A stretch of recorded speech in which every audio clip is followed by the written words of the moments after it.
Everyone. तर बिंदास गौरी या चॅनलमध्ये तुमचं खूप खूप मनापासून स्वागत आहे. तर आपला लव्ह स्टोरीचा जो पार्ट राहिला होता, तिसरा पार्ट, तर पहिले 2 पार्ट तुम्ही पाहिलेच असतील. तर दुसऱ्या पार्टमध्ये मी तुम्हाला सांगितलं होतं की दुसऱ्या पार्टमध्ये मी एंडला सांगितलं की तिथून माझी कॉलेजची लाईफ सुरू झाली, म्हणजेच FY. तसं यश पाहायला गेलं तर SY आणि मी FY. यश आणि मी एकाच कॉलेजला होतो, एकाच कॉलेजमध्ये, किंवा कॉलेजची लाईफ जास्त एकत्र राहणं किंवा एकत्र असणं त्या गोष्टी आमच्यामध्ये व्हायला लागल्या. म्हणजे फायनली ते माझ्या मनासारखं झालं की मला शारदानगरवरून पटकन म्हणजे गावीच ऍडमिशन घ्यायचं होतं.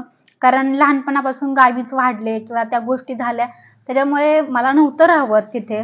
पण खरं नंतर मग माझ्या मनासारखं झालं की पुन्हा ऍडमिशन घेतलं इकडे.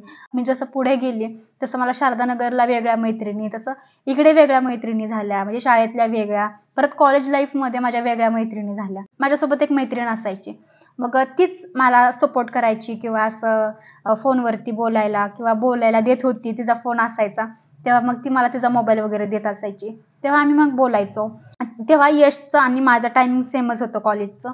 तेव्हा तो सुद्धा यायचा आणि त्याच्याकडे एक तसली बाईक होती, उगाच शायनिंग मारायला यायचा वगैरे, नाही का, असं कॉलेजमध्ये आल्यावरती. आणि एक दिवशीचा तुम्हाला एक किस्सा सांगते. म्हणजे माझी एक मैत्रीण होती कॉलेजमध्ये असताना, तर एकदा तिला बाईकवरती नेलं होतं, म्हणजे आणलं होतं घरून. तेव्हा त्याच्या मित्रांनी सांगितलं सुद्धा होतं की गौरीने पाहिलं वगैरे तर राग येईल वगैरे, तरी सुद्धा त्याने त्या मुलीला आणलं होतं माझ्यासमोरूनच. आणि तेव्हा मी आणि माझी मैत्रीण, म्हणजे आम्ही 4 जणी मैत्रिणी होतो, आमचा ग्रुपच होता. तर त्या ग्रुपमध्ये आम्ही रोडवरूनच चाललेलो होतो, तेवढ्यात तो मागून आला आणि मला तो दिसला त्या मुलीसोबत. ती सुद्धा माझीच मैत्रीण होती एक. तर तिला आणलं होतं, म्हणजे ती कॉलेजचीच माझी एक मैत्रीण होती, तर तिला घेऊन आला होता. मी त्याला पाहिलं तेव्हापासून मी त्याच्याशी बोललेच नाही, कारण मला खूप राग आलेला होता आणि त्याच्यामुळे मी त्याच्याशी काही बोललेच नाही. फोन नाही, काही नाही. तो माझ्याशी खूप बोलण्याचा प्रयत्न करत होता, पण मी नाही बोलले, कारण की त्याला माहिती होतं की मला राग येईल वगैरे किंवा काही असं पाहिल्यावरती. तरी सुद्धा त्याने ती गोष्ट केली, त्याच्यामुळे मला ते काही आवडलं नाही. म्हणजे त्याने मला जळवण्यासाठी तसं केलं असेल, पण ते त्यालाच माहिती. पण त्या गोष्टीनंतर ना आमच्या दोघांमध्ये जास्त बोलणं नाही झालं किंवा तो माझ्याशी बोलायचा प्रयत्न करायचा वगैरे वगैरे. पण मग मला सुद्धा राग आला, म्हणून मी माझ्या क्लासमध्ये माझा एक मित्र होता, म्हणजे आमचा सुद्धा एक ग्रुप होता. म्हणजे त्या मित्राला मी आवडायची, पण तो बोलायचा माझ्याशी वगैरे, नाही का असं. तर यशला खूप राग यायचा मी जेव्हा त्याच्याशी बोलायचे वगैरे. मग त्याने सुद्धा पाहिलं, मग त्याला सुद्धा राग आला. मग जेव्हा त्याने त्या मुलीला घेऊन गेला तेव्हा मला राग आलेला होता, हे त्याला माहिती होतं. म्हणून मी सुद्धा मुद्दामून त्या मुलाशी बोलत होते वगैरे वगैरे त्याच्यासमोर जास्त. म्हणजे मी सुद्धा जास्त बोलायचे मग तो जेव्हा यायचा तेव्हा, त्याला जळवण्यासाठी वगैरे. मग त्याला सुद्धा राग आला, त्याने सुद्धा माझ्याशी बोलायचं बंद केलं वगैरे असं. मग आम्ही खूप दिवस बोलत नव्हतो एकमेकांसोबत. दोघांना म्हणजे असं कसं तरी वाटायचं की आम्ही एकमेकांसोबत बोलत नाहीये वगैरे. एक दिवशी कॉलेजमध्ये असा दिवस आला तो, म्हणजे की आम्ही म्हणजे आमचा ग्रुप, म्हणजे म्हणजे आमचा एक मित्राचा मैत्रिणीचा आमचा, आम्ही 5-6 जणांचा ग्रुप होता. तेव्हा आम्ही एक हॉटेल होतं तिथं कॉलेजच्या तिथं, तिथे आम्ही वडापाव वगैरे चहा वगैरे घ्यायला जायचो. तेव्हा हा सुद्धा यायचा त्याच्या मित्रांसोबत, तेव्हा आमचा ग्रुप असायचा. त्या गोष्टी म्हणजे खूप मला पण असं इरिटेट व्हायला लागलं की यार हा बोलत नाहीये किंवा मी पण बोलत नाहीये. मग एक दिवशी आम्ही हॉटेलमध्ये, तो किस्सा सांगते, एक दिवशी हॉटेलमध्ये माझ्या मैत्रिणी मित्र आम्ही सगळेजण एकत्र होतो. तेव्हा वडापाव मागवलेला होता आणि त्याच्यासोबत खूप साऱ्या मिरच्या दिलेल्या होत्या. आणि त्या मिरच्या दिल्यावरती मला म्हणजे कंट्रोलच नाही झालं आणि मी रागाच्या भरात त्या मिरच्याच खाऊन टाकल्या भरपूर. आणि त्या मिरच्या खाल्ल्यावरती म्हणजे यशच्या मित्राला समजलं की मी असं असं केलंय वगैरे. म्हणजे ते फोनवरती ह्यांनी सांगितलं मैत्रिणींनी माझ्या की तिने मिरच्या खाल्लेत वगैरे वगैरे, तुमचं काही झालं का, असं तसं. मग तरी सुद्धा तो माझ्याकडे आला नाही, कारण की तिथे तो मित्र होता, त्याच्यामुळे त्याला राग येत होता त्या मित्राचा, त्याच्यामुळे तो काही तिथं आला नाही हे मला समजलं. मग त्याच्याबरोबर एक मित्र होता ना यश बरोबर, मग तो बिचारा पाणी घेऊन आला माझ्याकडे, बॉटल दिली, एक कॅडबरी दिली, की मी म्हटलं नाही घ्यायची मला वगैरे, असं तसं झालं मग आमच्यामध्ये. मग तरी सुद्धा नंतर तो ठेवून गेला, दिली मला. मग नंतरून आमच्यामध्ये परत बोलणं चालू झालं वगैरे वगैरे. मी त्याला सांगितलं की मग तुला माहिती होतं मला राग येणार आहे, तरी सुद्धा तू तिला घेऊन बाईकवरती गेला वगैरे, मग तिच्या घरी कोण नव्हतं ना, असं तसं बोलायला लागला. मग म्हटलं दुसरं कोणीतरी सोडलं असतं ना, तुलाच म्हणजे तुलाच शायनिंग करायची काय गरज होती की असं ते दाखवतात ना मूवीमध्ये, जर का एखाद्या मुलीबरोबर कोण नसेल यायला तर चला मी सोडतो तुम्हाला, कुठपर्यंत जायचं आहे मी लिफ्ट देतो वगैरे वगैरे, तसलं काम त्याने केलं. त्याच्यामुळे मला राग आला. मग मी पण केलं मग तसं, मग म्हणून त्याला पण जास्त राग आला. मग त्याच्यामुळे या गोष्टी झाल्या. मग नंतर आम्ही परत पुन्हा बोलायला लागलो. म्हणजे नंतर तोच जास्त बोलायला लागला. म्हणजे कॉलेज सुटल्यावरती वगैरे तो वेट करत थांबायचा बाहेर मी येऊपर्यंत. पुन्हा मग बोलणं वगैरे चालू झालं. पण मी घरी आल्यावरती कधी मला असं जास्त घरातल्यांसमोर नाही बोलता यायचं, कारण की घरातले असायचे किंवा असं घरातले जायचे, बाजार वगैरे असायचा तेव्हा मग ते जायचे असं गावी वगैरे बाजार करायला. मग तेव्हा आमच्या घरामध्ये तसं पाहायला गेलं तर 15-16 जण आमची फॅमिली होती. एवढे जण होतो आम्ही सगळेजण. तर मग एवढी फॅमिली असल्यावरती मला सुद्धा त्याच्याशी जास्त बोलता येत नसायचं. पण तरी सुद्धा माझ्याकडे एक मोबाईल होता. मी त्याच्यावरती त्याच्याशी बोलायचे. म्हणजे तेव्हा माझ्याकडे छोटाच मोबाईल होता, आय थिंक बटनाचाच मोबाईल होता, मला चांगला आठवतोय. लावाचा मोबाईल होता. मग मी त्याच्यावरती त्याच्याशी बोलायचे. मग त्याचा आवाज पण भरपूर यायचा त्या मोबाईलचा. रात्रीचा असं टायपिंग वगैरे करताना असा आवाज यायचा भरपूर खूप. पण मला जास्त बोलता येत नसायचं मग त्याच्याशी. असंच आमचं मग FY गेलं, त्याचं SY गेलं. तर असं करत करत आमची कॉलेजची लाईफ सुरू झाली.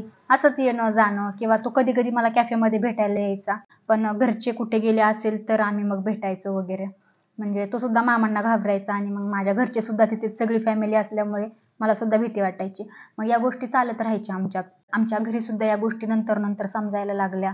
किंवा आणि अशी मुलं सुद्धा होती कॉलेजमध्ये आणि असं मुली सुद्धा होत्या. त्याच्यामुळे असं एकामुळं दुसऱ्याला माहिती पडलं. पण या गोष्टी खूप म्हणजे पसरत गेल्या. खूप मुलांना वगैरे माहिती पडल्या या गोष्टी. ते कॉलेज लाईफमध्ये मी भारी दिसायचे, म्हणजे जेमतेम एवढी नव्हती पण जेमतेम दिसायचे. त्याच्यामुळे खूप मुलं मला असे म्हणजे नाही का असं टॉर्चर वगैरे करायचे, किंवा असं माझ्याशी बोल, किंवा मला प्रपोज करायचे वगैरे, या गोष्टी चालत राहायच्या. आणि मग त्याच्यामुळेच हे मुलांना जास्त कळत गेलं की खूप सारे मुलं अशी होती की त्यांनी प्रपोज केलेलं, किंवा मी त्यांना नाही म्हटलेले, किंवा मला जास्त इच्छाच नसायची की त्यांच्याशी बोलायचं आपण स्वतःहून वगैरे. म्हणजे यश सोडला तर मी नाही जास्त कोणाशी बोलले, किंवा नाही या गोष्टी जास्त माझ्याकडून झाल्या. मग त्याच्यामुळे की त्यांना पण वाटायचं की यार हिला कोण आवडतं का, म्हणून हे आम्हाला नाही म्हणते असं तसं. त्याच्यामुळे त्यांना सुद्धा नंतर नंतर समजत गेलं. आणि मग नंतर हे प्रकरण आमच्या घरी गेलं. जेव्हा मग काही मुलांना समजलं तेव्हा मग ते घरी गेल्याशिवाय राहत नाही, हे तर तुम्हाला माहिती. आणि गावात म्हटलं की या गोष्टी लगेचच पसरतात. असंच झालं मग आमच्या बाबतीत. पण एक काका होते ना, ते खूप स्ट्रिक्ट होते. मी तुम्हाला सांगितलं मी 11वी-12वी त्यांच्याकडे होते. ते काका भरपूर स्ट्रिक्ट होते. मी खूप जाम घाबरायचे त्यांना. मग ते तिकडं असायचे आणि कधी कधी जेव्हा आमच्या इथला बाजार असायचा तेव्हा मग ते घरी यायचे. मग तेव्हा माझं खूप मोबाईल वगैरे लपून ठेवणं किंवा या सगळ्या गोष्टी माझी लगेचच धावपळ चाललेली असायची त्या गोष्टींसाठी, की यार काका येणार आहेत, पटकन आपण या गोष्टी आवरल्या पाहिजे, दिसलं नाही पाहिजे काही, या गोष्टी पटपट पटपट. मग ते गेले की मग पुन्हा मग माझं चालू व्हायचं. पण मग रात्री झोपताना सुद्धा फॅमिली असायची सोबत, किंवा असं बोलता येत नसायचं जास्त. मग आम्ही रोज म्हणजे मी तुम्हाला सांगितलं की त्याचं घर मागेच होतं आणि माझं सुद्धा इकडे साईडलाच होतं. त्याच्यामुळे जाणं येणं असायचं भरपूर त्या साईडनी रोडनी वगैरे. मग जेव्हा आम्ही जेवण वगैरे करायचो रात्री तेव्हा माझी एक काकू होती. माझं आणि तिचं भरपूर जमायचं. त्याच्यामुळे आम्ही दोघी जणी मग वॉक करायला आम्ही तिथून जायचं त्या घरापासून वगैरे. मग तेव्हा तो तिथे असायचा. त्याला सुद्धा माहित झालेलं होतं की मी येते तिथून, म्हणजे नाही का आम्ही चालायला वगैरे येतो. पण काही दिवसांनी हे काकांना सुद्धा समजलं. मग त्यांनी मला मागच्या साईडला सुद्धा जाणं येणं म्हणजे बंद केलं. जास्त काही जाऊन देत नव्हते मला ते. मग तरी सुद्धा काही चतुर्थी वगैरे असेल ना तर आम्ही मोरगावला जायचो काकूंसोबत. मग तेव्हा दिसायचा तो, किंवा असं बाजार वगैरे असेल तर तेव्हा मग जायचे मी आजीसोबत वगैरे बाजारला. मग त्या पिरियडमध्ये माझे पप्पा एक्सपायर झाले. मग नंतरून पप्पा एक्सपायर झाल्यावरती आमचं सगळ्यांचं असं ठरलं की इथे नको राहायला आता, म्हणजे त्या गावी नको राहायला, आपण सगळेजणच बारामतीला शिफ्ट होऊ द्या. म्हणजे मी जिथे ज्या काकांकडे राहत होती शारदानगरच्या तिथे आपण शिफ्ट होऊयात असं ठरलं. मग पप्पा एक्सपायर झाल्यावरती मम्मी आधीच एक्सपायर झालेली होती. त्याच्यामुळे पप्पा आणि माझी FY चालू होतं. मला SYला ॲडमिशन घ्यायचं होतं. म्हणजे ते जेव्हा FYचा लास्ट पेपर होता माझा तेव्हा सुद्धा मला तो नीट देता आला नाही, कारण की मी माझ्या पप्पाच्याच ह्याच्यामध्ये की यार असं झालं. त्याच्यामुळे माझं मन सुद्धा लागत नव्हतं पेपरच्या वेळेस वगैरे. मग तो पेपरमध्ये सुद्धा मी फेल झाले. आणि त्या पेपरमध्ये सुद्धा फेल झाल्यामुळे मी परत ॲडमिशनच घेतलं नाही. मग FYलाच मी एंड केलं सगळं. म्हणजे यशने सुद्धा SYच्या एंडिंगलाच वाटतं सोडून दिलं. त्याने तो पण नाही शिकला. त्यांनी कॉलेजचं पुढं काही ग्रॅज्युएशन सुद्धा नाही कंप्लीट केले त्याने सुद्धा. आणि मग नंतरून माझं ठरलं की नाही ॲडमिशन घ्यायचं आता वगैरे वगैरे. मग तिथून आमचं जायचंच ठरलं आय थिंक, म्हणजे आमचं जायचंच ठरलं डायरेक्ट तिकडे. मग आम्ही गेलो, मग सगळेजण तिकडे शिफ्ट झालो वगैरे वगैरे. मग थोडा दिवस काही कॉल नाही, काही नाही. एक ना म्हणजे मी एक ना MI चा मोबाईल घेतलेला होता तिकडे गेल्यावरती. सेकंडमध्ये मोबाईल घेतलेला होता MI चा. तर तिकडे टेरेस वगैरे असल्यामुळे मी बोलायचे कधी कधी त्याच्याशी वगैरे. मग तो सुद्धा बोलायचा वगैरे, कारण त्याला सुद्धा करमत नव्हतं की आता आम्ही इकडे शिफ्ट झालो, सगळेजण इकडे आलो. बारामती जवळचं एक गाव होतं माळेगाव. तर माळेगावच्या तिथेच, म्हणजे माळेगावमध्ये तो मला भेटायला यायचा. मी त्याला बोलवले की यायचा तो कधी कधी मग भेटायला वगैरे. मग आम्ही इकडे जायचो, शारदानगर मधलं KVK वगैरे आहे ना तिकडच्या साईडला. मग तिकडे तो मला भेटायला यायचा, तिकडे आम्ही फिरायला वगैरे जायचो. जास्त काही भेटता येत नव्हतं आम्ही माळेगावला असल्यावरती, पण तो यायचा कधीतरी असं. भरपूर वेळा यायचा मला भेटायला वगैरे. मग तिथून पुढे नंतर नंतर घरी असा लग्नाचा विषय निघत गेला की आता लग्नाचं पण बघितलं पाहिजे किंवा काही, कारण घरी माहिती होतं मी ह्याच्याशी बोलते. आणि नंतर नंतर मग मला असं वाटलं की यार आता हे लग्नाचा विषय काढतायत तर आपण घरी सारखं थांबलं तर हे सारखंच आपल्याला टॉर्चर करतील. त्यामुळे मी एक हॉस्पिटलमध्ये जॉब पाहिला की म्हटलं आपण जॉब करूयात पार्ट टाइम, जेणेकरून घरचे सारखं सारखं टॉर्चर करणार नाहीत. आणि तेव्हा मग मी जायचे जॉबला सुद्धा. जॉब म्हणजे घरच्यांनी नव्हतं लावलं कधी, घरचे नकोच म्हणत होते. मी जेव्हा जॉब करायचे ना तेव्हा म्हणजे घरच्यांना माहिती होतं की ही अजून सुद्धा बोलतेय त्याच्याशी. किंवा मी जेव्हा सेकंड मोबाईल घेतलेला होता MI चा, जास्त घरीच असायचे कारण कॉलेज नाही काही नाही. मग तेव्हा मी घरीच असायचे. घरच्यांनी सांगितलं आता तुझं आपण लग्नाचं वगैरे बघूयात लवकर. मग तेव्हा मी घरच्यांना एकदा सांगितलेलं होतं की मला नाही लग्न करायचं आता वगैरे, कारण त्यांना माहिती होतं की हिला त्याच्याशीच लग्न करायचं, हे काय ऐकणार नाहीये.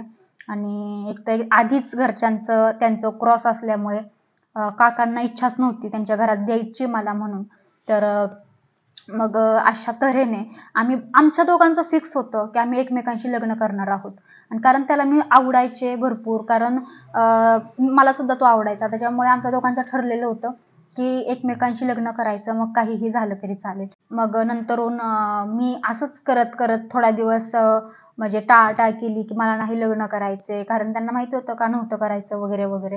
मग स्थळं वगैरे घेऊन यायचे काकासारखं कोणी ना कोणी, म्हणजे चालू असायचं. किंवा मला लग्नाला घेऊन जायचे की मला दाखवण्यासाठी वगैरे, कोणाशी ओळख वगैरे होईल, कोणी आवडेल वगैरे.